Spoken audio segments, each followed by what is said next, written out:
وأن شيخ إن شاء الله تعالى نقول جندونه سؤال شوقه الرئيسة قرآن كقريها الله سورة كور الشيخ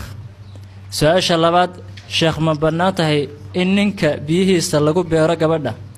سؤال صدحات وي واحد كور أنت الشيخ دا وشذا كبده وسؤال صدحات سؤال أفراد وحن دقنا هاي قري قبور كل حيالة إيه صلاة ما لقى أقبليا سؤال شراد نين باندر إلهي أقاضي قاريك أيا نلا دعي نينك وارد وعمي وحمل لي يقول لي وي سؤال اللحاد قبل أيا نينك دي كم قنيه هي لبصنا تلافكينا وقبون ويوف تلافكينا وكم جوابيه ميل فوق نقول شوقا تقبل حال كذا رمح نقريه سؤال تطبات من بنانتهي إن أبهي أردنتي عن حول أقله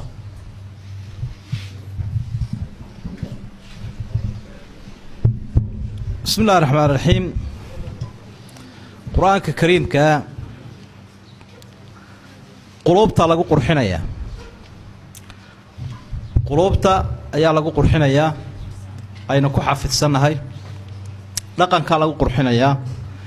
sida Aisha ay tiri kaana khuluquhu alquran akhlaaqdii nabigu waxay ahayd quraanka meelaha la diiday waxa kamid ah meelaha quraanka nadaafad xumo ugu jirto sida baabuurta kolayada jaadka gidaarka boorkii wasakhdu ay ku dhacayso meelaha say culimadu aad u diidaan laakiin meeshii nadiifa ama guriga dhaxdiisa ama xafiiska dhaxdiisa ee wax wasakho soo gaaraya aanu jirin ma diidaan culimadu waayo ixtiraam iyo ikraam bay dadku uga jeedaan inay maamuusaan laakiin allawxaat meelaha iyo jeer ihaana ay ugu jirto quraanka ayaa culimadu ay diidaan waayo tacdiimul kitaab alkariim wal quraan weynayntiisa culimada islaamku way isku waafaqeen marka wixii ihaana ugu jirto ama wasakh ay ku dhacayso meelahaas laga ilaalinaya ilmaha waa lagu beeri karaa hooyada haddii aabuhu nool yahay haddii biyihii intoo laga reebay intuu dhintay kadib iyadii lagu shubo dee xidhiidhkoodii wuu go-ay markii uu dhintay ka furantay way dhici kartaa moogta intoo biyihii laga qaaday isagoo dhintay kadib in iyadii lagu shubo laakiin hadday isu nool yihiin meherkiina isu hayo waa lagu beeri karaa maadaama aanay suuroobaynin sidii dabiiciga ahayd inay ilmihii u qaado waxaase muhiima gacan aamin inay arrintaas samayso oo qof aan aamin ahayn ama gaala ama ujeeddo kale la haddaad ammaanada noocaas u dhiibto dee mid gaal buu kugu dari karaa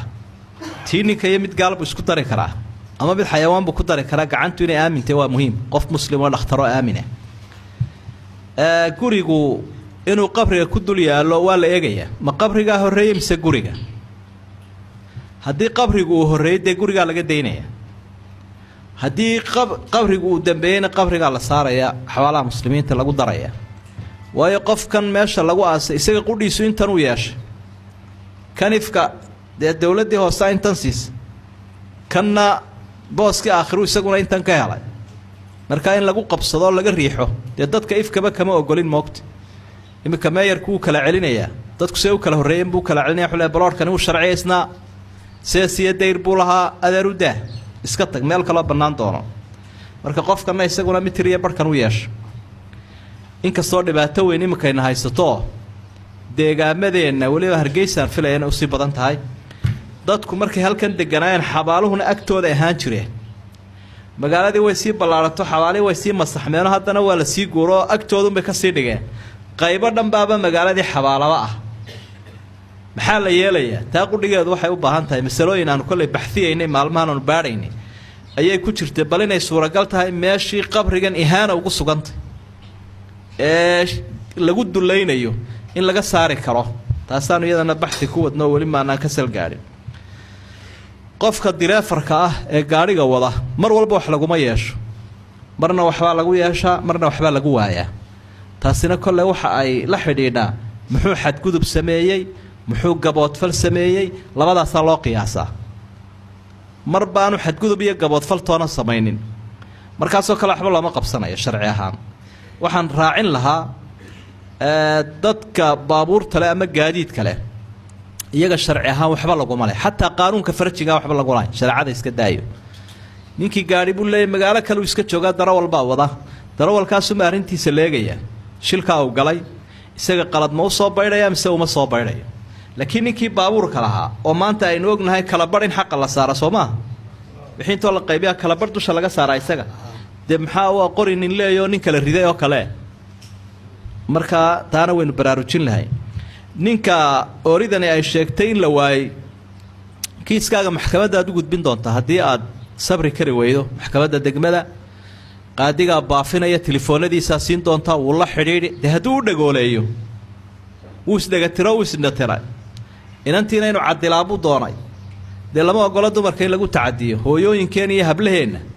iyo ooryaheenna looma baahna in lagu tacadiyo la taranseejiyo qofku dee cunno may soo doonana taran bay doonaysa marka in la dayaco looma ogolo qur-aanku wuxuu diiday in gabadhii fatadaruuha kalmucallaqa iyadoo deldelan in laga tago wuu diiday oo nin ahayn nin la-aanna ahayn ku xisaabtan gabadhaad cadilaysa inay walaashaayoo kale tahay inay inantaadii oo kale tahay marka ama waa inuu furaa ama waa inuu qabaa si wanaagsan qaadigaa ka fasakhaya hadduu ku qanco inuu ninkani yahay mid inanta caarcaarinaya ama silcinaya waalidka sadaqo waa loo bixinayaa oo waxyaabaha loo qabanayo waxaa ugu sii muhiimsan waqafka guri loo dhisa masaajid ceel biyo-ah wadooyinka waxyaabahaasaa waqaf loogu bixinaya sadaqa la cuno hal marna waa loo samayn karaa iyo raashin wuxuuna se culimmadu leeyihin waxaa laga daynayaa ta'qiidka waqti xadidan in lala eegto oo yeerliya ama 3 habeen mar ah waqtiyada gaarkaynu ku xidhno waqtigaas cayiman baa laga daynaya wallahu aclam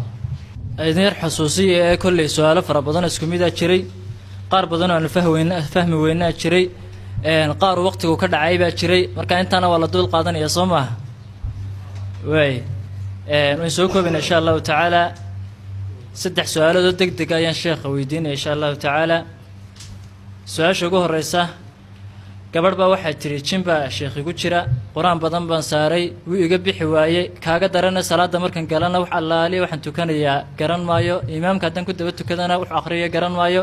salaadaasi markaasi khushuuc ma laha xaalkaygu muxuu noqonaya se maxaad igula tali lahay su-aasha labaad nin iyo seedigii ayaa isdilay guddi ayaa dhexdhexaadin gashay labadiiba way dhaarisay dhaartii waxay noqotay gabadha fur dhaarta miyaa la yeelayaa mise lama yeelayo su-aasha saddexaad sheekh shaqaale dowladeed ayaan ahay shaqo kale ayaan helay si laakiin dowladdii mushaharkii waan ka qaataa anigoo shaqadeedii kale ka shaqaysan dowladdiina mushaharkii waan ka qaataa mushaharkaasi ma xalaalba se ma xaaraanba wax kala mid weyn intaas ku jooga ya waayahay bismillaah horta mushkiladan jinku way jirtaa lama dafiri karo dadka qaarkood oo dee warbaahinta ka hadlayo jinka dafiraya waan arkayba laakiin hadduu dafiro isagaaba laga yaabaa inuu galaba jinku wax jira weeye nebi maxamed baa sheegay calayhi salaatu wasalaam inuu galo qofka ina shaydaana yajri min ibni aadama majra dam shaydaanku qofka wuxuu ka marayaa halka dhiigu maraya tubiskan ama xididadan dhiigga ayuu isaguna qaadaya de maxaad ula yaabaysa soo dhakhtarku kuma odhanaya markii aan laabka gelinay waxaan ka helnay bacteria ku jirta jirkaaga soo maaha microscope-kan iyo mijarkan baa lagu eego dhiiggaagii baa lagu arkay inay bacteria ku jirto de jinkii maxaad ugu diidaysaa la xayawaan noolaahay waa kan dhiiggaaga ku jiree idan wixii xadiidku uu sheego ama qur-aanku uu sheego in la qaataa waa waajib qur-aankiina ilaahay waa ka warramay inuu jinku saamayn ku yeelan karo qofka uu waxyeeli karo suuratulbaqara ayaa ilaahay uu ku xusay aayadeebuu ku xusay aladiina yaakuluuna alribaa laa yaquumuuna ilaa kamaa yaquumu aladii yatakhabatuhu ashaydaanu min almas dadka ribada cunaa qiyaamaha waxay isa soo taagayaan iyaga oo u dawaqsan oo u derderan sida qofku shaydaanku dureeyo oo kale qofku shaydaanku dureeyey ee jingalay siduu u dawaqsan yahay ayuu qofkii riba cunaha aha isagoo u dawaqsan oo dhacdhacaya ayuu imanayaa buu ilahay waxaase xusid mudan dadku way u kala nugul yihiin jinka iyo galitaankiisa ama inuu waxyeeli karo oo qofka had iyo jeer cibaadada badan ee dikriga badan ee qur-aanka ismariya ee isku akhriya siduu nebi maxamed qur-aanka saddexda qulacuud isku akhri jiray qul huwallaah iyo labada qulacuud habeen walu seexanayaba min 3 jeer buu akhriyay qul huwallaah 3 jeer labada qulacuuduna min 3 jeer jirkiisu marinaya intuu gaadho markuu xanuunsadayna Caaisha waxay leedahay gacantiisa shariifka intaan ku akhriyo maadaama iga baraka badantay ayaan marinayay de waa nabigii lagu soo dajiyay isku akhriyaya inagoo iska silicsanna maxaad u malaynaysaa aad baynu ugu baahi badannahay marka qofku waa inuu qalcad ka gala shaydaanka iyada oo uu qur-aanka ku dayranayo iyo dikriga ilaahay mar walbana waxaynu ku qanacsannahay waxaan alla qadarin inaanu inagu dhacayn jiniyo insiba wixii ilaahay kuu qadarunba kugu dhici karaa haddaba haddii ay dhacdo in salaadii waswaas kaaga yimaado horta talada u horraysa aynu bixinaynaa waxa weeye culimmada sida saxdaa u daaweysa ayaad u tegaysaa cilaajka ee aqoonta u leh ee alla kacabsiga leh ayaad u tegaysaa kadibna qur-aankii iyo ducooyinka waaridka ana way kugu akhriyi dhirta uu ka xanaaqana way kuu qori doonaanoo way ku marin doonaan biidni illaahi tacaala saasuu kaaga tegi annana waa kaaga ducaynaynaa intaa aad mushkiladaysantahay salaada wixii kaasi noqdana dee waa wax awooddaada ka baxsane waxba kaa noqon mayso insha allah qadiyadda la xidhiidha laba qof baa la dhaariyay oo waxaa lagu dhaariyey dood dhex maraysay daraaddeed sow dalqadda masaasaa taasi sax maaha berigeenni hore waxay odhan jireen odayaashii hore waar ninkaa hebel ha la dhaariyo oo ha la mariyo walle iyo qoodh iyo xeraale iyo xelafur waxaba ha la ysugu daro marka ninkaasi wallaha wuu ka soo dulboodayaa ku hakan maayee inuu ilaahay xoolahana ka mariyo ooriduna ay ka furan tahay kuwaana ugu dara macnaheedu markaa waxa weeye qofku wallaha aanu ku kalsoonayn wallaha aanu u qabin wixii u weynaayee lagu joogsanay inuu yahay ee qoodhiya xilaha iyo xoolaha ayaa kala weyn wallaha markaa magacii ilaahay waxa wax lagu dhaarinaya waa magaca ilaahay qof haddii la dhaarinayo wallaahi bilaahi tallaahi baa lagu dhaarinaya asmaada ilaahay laakiin laguma dhaarinayo wax kale nebigu wuxuu uhi man kaana xaalifan falyaxlif billaahi aw liyasmut xadiidkii saxiixa qofka dhaaranaya ama ilaahay ha ku dhaarto ama ha iska aamusayuu dembaabine waa tan geelayaa lagala qaada iyo waa tan galabkaaga geeri ku banneeya iyo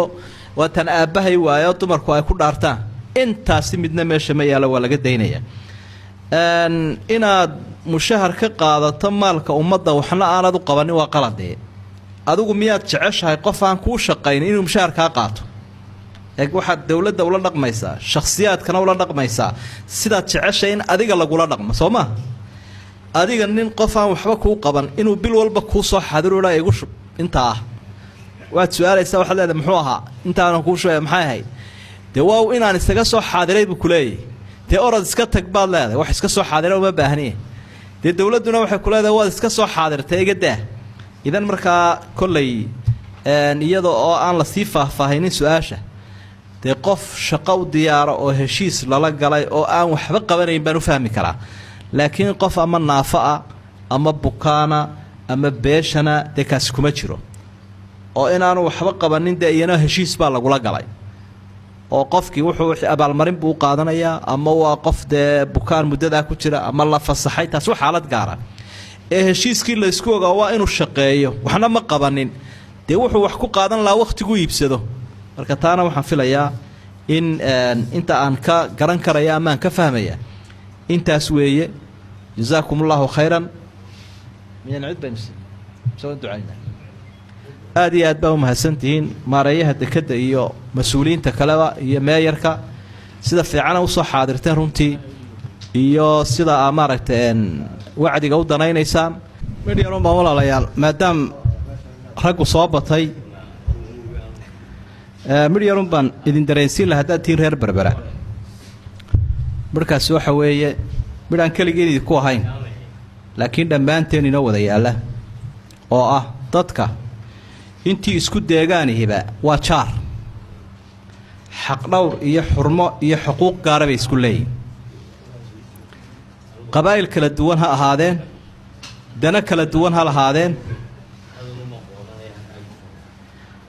qoysas kala duwanna ha ahaadeen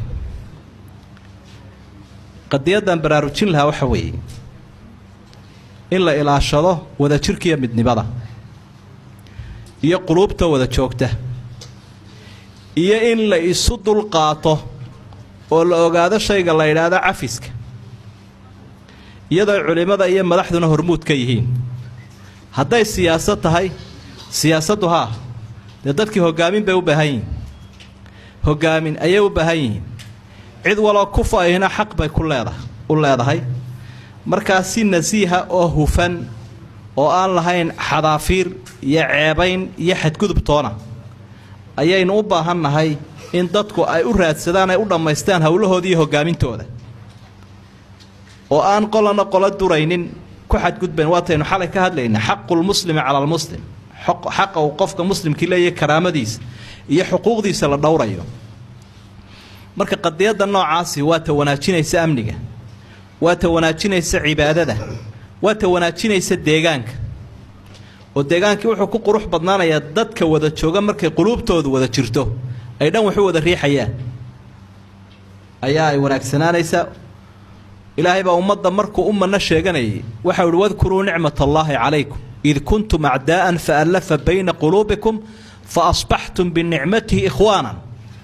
wa kuntum calaa shafaa xufratin min annaari faanqadakum minha ilaahay baa idinka badbaadiyey godkii naarta ahaa ee qabyaaladda ahaa ee qarkiisa saaraydeen ayaa ilaahay ummadda ummadna sheegtay nicmada ilaahay uu idin siiye diintiiyo iimaankiiyo islaamnimada xusuusta marka dadku deegaamay isugu faanaya gobolka saaxil gobolka hargeysa ama maroodijeex saasaa loo soconaya tartiibtaas weeye aqoontiisa dhismihiisa horumarkiisa ilbaxnimada uu gaadhay oodii ab ka dhow baa lay soo mahmaha soomaaliyeed maaha waxa ooda la yidhaahdaa abka ka dhow walaalkaaga ku ag taagani ee isku deegaanka tihiin isaga ayaa dad walba kaa xiga haddaad bukooto wuu ku booqanayaa wuu ku daaweynayaa haddaad dhimato jinaasadaadu ka ergeynayaa wuu ku raacayaa marka sidaasaynu u xisaabtamaynaa dadkuna markaas sidaasay xuquuq isugu leeyihiin marka dadka qaarkood baa laga yaabaa in arrinku yaro qalloocdo oo bahal qabyaalad la yidhaahdo balaayo af lagama dhowre eh baryahan dambe soomaalida guud ahaan iyo gaar ahaanba de innaga waynu maqmaqlaynaa iclaamka in wax soo duulduulaan marka sidhinkaasi yuu nagu sii dallacmi sidhinkaa ha la dabciyo soo sax maaha walaalayaal sidhinkaa in la dabciyo madaxdana danbay u tahay maalqabeenkana danbay u tahay oo madaxdu waxay wada maamulayaan dadkoo dhan ninna reerkiisu kuma filla ninka madaxdaa dadkoo dhan buu wada xukumaya in mar kastoo cadadku u sii bato suuqiisaa sii badanaya soo maaha qofka ganacsadaha ana qolo qura waxba kama iibin karo ganacsigiisu inuu ummadoo dhan wada gaadho meel walba shaabadiisu ka muuqatuu jecelya wadaadkuna waa saasoo kale dee soo maaha qoladiisoo qura hadduu wacdiya ka warran dee intan in leeg iman mayso isaguna badeecaddu sidaa waaba tii ugu qaalisanaydba waa ammaano diiniyahoo gaalkaa xaq u leh gaalka xaq buu leeyahy gaalka iminka halkan jooga idinla talinaya ama farsamada iyo aqoontan idin baraya dee notebookuna ka samaysanin oo aqoon maadiuna ka qaadanin isaga laftiisa isortaag adigoo isticmaalaya aqoontaada iyo luqadaada dabeetana ilaahay xaggiisa ugu ergee oo islaamnimada u bandhig kaasaa xaq inagu leh oo waa inay keeni kartaa sidaad u qancinayseed macaanka islaamka ugu sharxayso inuu walaalkaagii muslimka ahaa ee intanaad ka sugaysa wax ka weyn kugu tari lahaa waa inuu noqdaa marka hanka ummadda ayaynu ka hadlaynaa walaalayaal inuu weynaado hanka ummaddu waa inaanu cidhiidhi soo gelin oo qof waliba uu ku xisaabtamaa suuqiisu siduu ku ballaadhan lahaa xataa hadduu maslaxad doonayo hadduu aakhiro doonayo waa dee wataynu ka hadlayna laakiin xataa hadduu adduunyo doonayo in hankiisu sidaa u weyn yahay ayaa qiimaha weyni uu ku jiraa deegaamaduna sidaa u xisaabtamaanoo tartankeennu qolo iyo qabyaaladaanu noqona deegaamo uu noqdo oo aqoontiisa deegaankaa la eego horumarkiisa la eego oo dee waa idin marar badan waa laydinku majeertaa waxaa la yidhaha berbera runtii wax badan baa horumaray laamidii nadaafadii gobollada kale marka ay dhexdooda ka wada hadlayaan ha lagu daydaa la yidhaha marka sidaynu u baahannahay waa saas weeye waxaan arkayaa haddii si xun loo isticmaalo waxaa la yidhahda qabiilka waddankuna wuu xumaanayaa diintuna way xumaanaysa wax badan baa qalloocanaya marka jasaakumullahu khayran anigoon lahayn waxbaa jira laakiin taan ka hadlayaa waa wax caamahun oo aynu iclaamkeenna iyo duulduulka aynu soo arkayna iyo wakhtiga doorashooyin iyo wax yimaadaan xaraarada iyo xiisada iyo xayraanna iska soo yaro biirbiira soo maaha taasun baan ka hadlayaan leeyahay si degan oo xigmadaysan oo xaq ku jira ha loo raadiyo ilaahay dembigeenna ha dhaaf kii waalidkeenna ha dhaaf aakhiriya iftiinka wasirhon allahayna waafajiyo dadka inta bugta allah caafiyo cudurka caafimaad allah ugu bedelo cudurka caafimaad allah ugu bedelo inta muraad le muraadkoodan macsiyo ahayn allah siiyo muraadkoodan macsiyo ahayn allah siiyo qof waloo inaga midiiba ujeeddu leeyahay waxbuu ka fikirayaa waxbuu danaynayaa wixiisa oon diinta khilaafsanayn allah siiyo dalka dunyada dadka diinta waxaynu haynaba allah inoo barakeeyo waxaynu hayna allah inoo barakeeyo balaayadana allah in hareer mariyo muslimka dhiban ee walaalaheena caalamka ku nool dhibka allah ka dulqaado nasrigiisa iyo guushiisa ilaahay ha siiyo cadowgana allah uga heliyo cadowgana allah uga heliyo cisigeenana kor allah u qaado quluubteennana allah isu jeediyo kuwii aan isu daba jeedinna isu soo jeesto isqaabila allah inaga dhigo kuwa ifka ku walaala allah inaga dhigo jannadana kuwa walaaltinimadaa ku tago halkaa isku waraysta ilaahay inaga dhigo cadaabkiisana kuwa ilaahay ka nabadgeliya allah inaga yeelo qoysaska iskhilaafsan quluubtooda allah isu jeediyo carruurta inta halowsan allah soo hanuuniyo inta hanuunsanna allah inoo hagaajiyo dadka carruurbanaya carruur wanaagsan allah siiyo inta carruurtu ka leexatayna allah u soo hanuuniyo ilaahay u soo hanuuniyo dhallinyarada guurka u baahan oori xalaala allah siiyo oori uu ku nasta allah siiyo hablaha wiilal u baahanna wiilal wanaagsan allah siiyo waxaynu haynaba waxaynu aynu ku istiraxna allah ka dhigo dawladnimadana allah inoo wanaajiyo qiyaadada iyo hogaamintana allah inoo barakeeyo xaqana allah ku toosiyo tubta toosanna allah waafajiyo kuwii diinta iyo danta iyo dalkaba wanaag u horseeda ilaahay ka dhigo وآخر دعوانا أن الحمد لله رب العالمين وصلى الله على نبينا محمد وآله وصحبه وسلم سبحان ربك